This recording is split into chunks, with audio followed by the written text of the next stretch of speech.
Alright, welcome to Module 3. At this point, you've been through the presentation with the merchant and you're ready to do a merchant application. You've shown in the videos and you want to start taking their app. So what you're going to do is you're going to click on Agents in the top right corner of the website.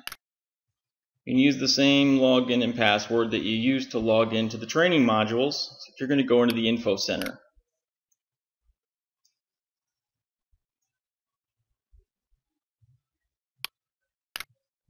Once you're in the Info Center, you're going to see all kinds of paper application documents for you to download, and you should download those, have some paper backups. You're going to see the Plan B phone swipe application, a pending application, a cost plus application, and a tiered pricing application. For right now, we're going to do the application that you're in training mode. So when you're in training mode, after you're done with this video, you're in Module 3. And you're going to click on Test Application at the bottom left-hand side of the page. When you click on this, it's going to take you to the rate and fee confirmation. This is where you're going to put your name in.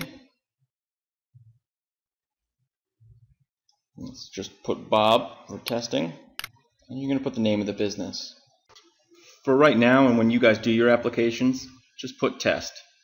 And deal origination refers to whether or not it's a Patriot Payment Group appointment that we set for you or somebody that you're setting up yourself. For right now, we'll put Patriot appointment. And then the type of merchant is going to be retail, moto. Typically, it's going to be retail. Let's just do that for right now. On the equipment setup, you want to do free, reprogram, purchase, or other. Let's just do a free placement for right now. The type of terminal. It's going to be either IP, dial-up, virtual terminal, wireless terminal, phone swipe. Let's just select IP. See, this merchant is running off their internet line. And a PIN pad. This refers to PIN-based debit. If they're not doing PIN-based debit, hit NA. But for right now, let's say they're doing an internal PIN pad on the machine. The next section is going to be the processing platform. This is almost always going to be global. You're never going to want to change that. And then notes, any type of information about equipment that you can put in here, how it's connected. If it's QuickBooks, make sure you put what type and version of QuickBooks it is. Right now, let's just say it's a Verifone VX510. Then we move on to the rates and fees. Let's change this to $8.50 a month because that's what your sales manager told you. Oh, it has to be separated out. You have to put the dollars there and cents. Don't put them both together. Tier structure. You have a couple options there, either blended or split, and your sales manager will let you know which ones to put in. And you move on to the rate.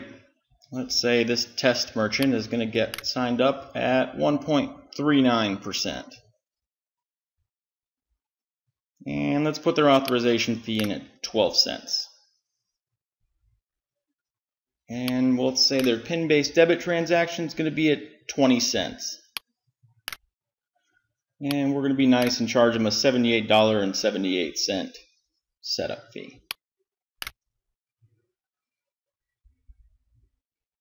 And then any kind of special notes on the pricing that you want to put in here for the merchant, let's do that. Let's say let's set them up on, they want their entire bill to come out at the end of the month. Merchant requests month's end billing. And once all this information is in here, you're going to go to application. And this is going to take you to the actual online app for the merchant.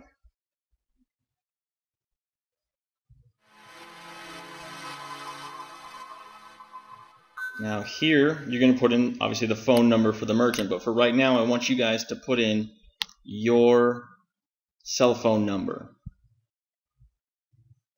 Because if you put in the same number twice, it will not take it. Put your cell phone number in there and then hit next.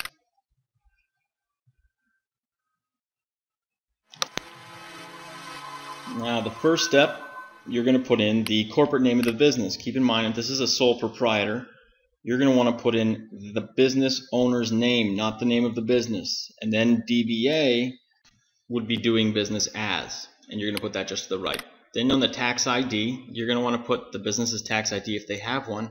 Otherwise, if it's a sole proprietor, it would be their social security number. Their phone number should already be populated from the first page. And then a fax number is really not necessary, so just put in all zeros if you don't have it handy. The next is going to be the TIN type, and that's how they file their taxes. So either with an EIN or a social security number. Now keep in mind, if it is a sole proprietor, they always file with their social security number. And then the statement options. Do they want electronic statement or paper statement? Paper statements cost an extra $1. Next section is going to be the address. You want to put the mailing address for the business, where they would want their statement sent, their welcome kit, machine, anything like that. You're going to put that there. Suite number, city, state, and zip. And the next is going to be location address. Most of the time they're going to be the same, but sometimes they'll have multiple locations. They want something sent somewhere else, if it's the mail or the bill or something like that. And that's why we separate that out. Next would be their email address. Make sure you put that in there. That's very important. For right now on the test application, I just want you guys to put in email@email.com. And if the merchant does not have an email address, put in email@email.com. And then this is the contact name for the business. So whoever is taking care of the books, if it's not the owner, just put whatever their name is. Doesn't even have to have a last name, just somebody we know to get in contact with. You always want to uncheck this box here. It sends out newsletters from the bank. They don't need it. They usually don't want it, and it goes to their spam folder. Down here you want to select what type of business it is. Sole proprietor, LLC. For this one we'll just do sole proprietor. And hit next. This page is about how they're taking their cards now, what kind of business they are, how long they've been in business. Let's say they've been in business 3 years. You do not need to put in the months as long as they've been in business for more than a year. Years is okay. Number of locations. Did they currently accept Visa, MasterCard? Yes or no? Let's say no. Type of services provided. Whatever they're selling is what you want to put here. Let's put flowers for the training. And the next section is going to be their bank card sales. This is very important. Never put less than $3,000, whether it's less than $3,000 or not. Always default to $3,000 being the lowest. The average ticket amount, and then the highest ticket amount, also very important. Never go over $1,000 unless you have your sales manager okay it first. American Express, if they want to take it now, if they have an existing account number, make sure you get it and put it in there. If you don't have it, just put NA, and their relationship manager will get to it. Next section is going to be the percentage of cards that they swipe as opposed to key in. Unless they're keying in 100% of their cards, which means punching them in over the phone or on the internet, just put swipe cards at 100% because it makes no difference on the rates and fees or how the merchant gets set up. Make sure the two sections here at the bottom say 100% and 100%, or it won't let you go to the next page. Name of the bank. This is the banking information from the merchant where they would want their funds deposited. The bank phone number is not necessary anymore. It used to be, but we do not need it. So usually they don't know it. Put in all zeros. Not a big deal. The routing number is going to be a 9-digit number to the left side of the bottom of their check.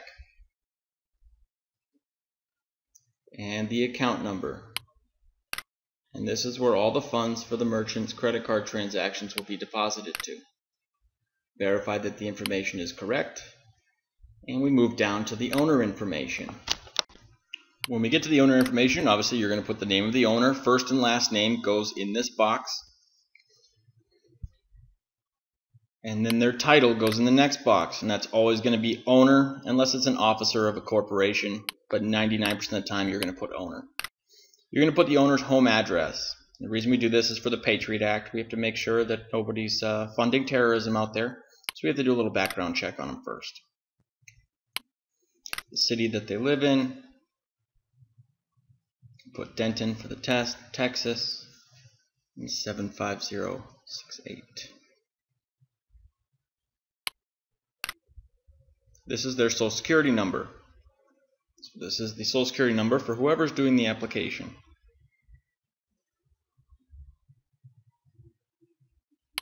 Next is the home phone number. And here we really don't want their home phone number, we want their cell phone number. The app's a little bit outdated.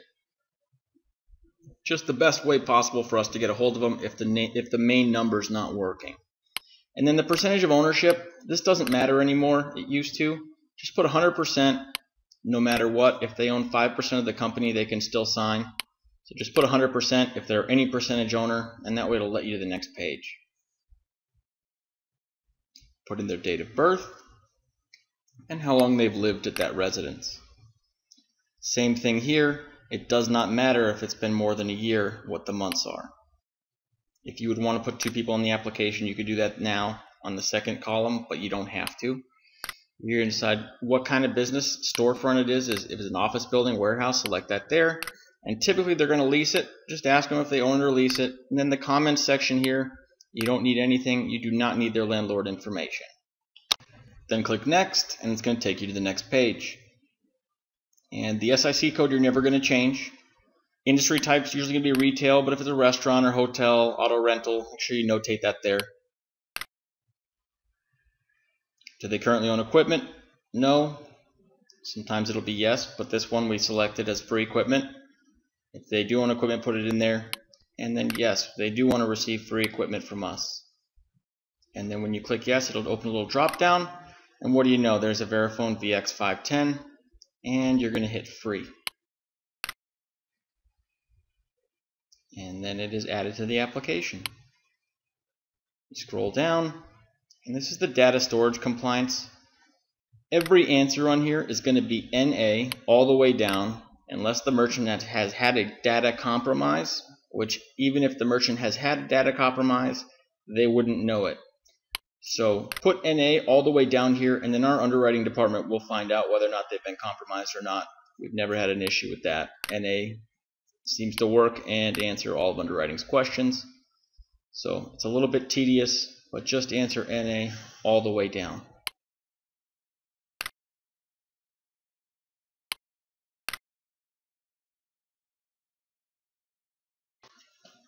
Then you're going to hit next, and it's going to take you to the rates and fees and the global acceptance for the merchant.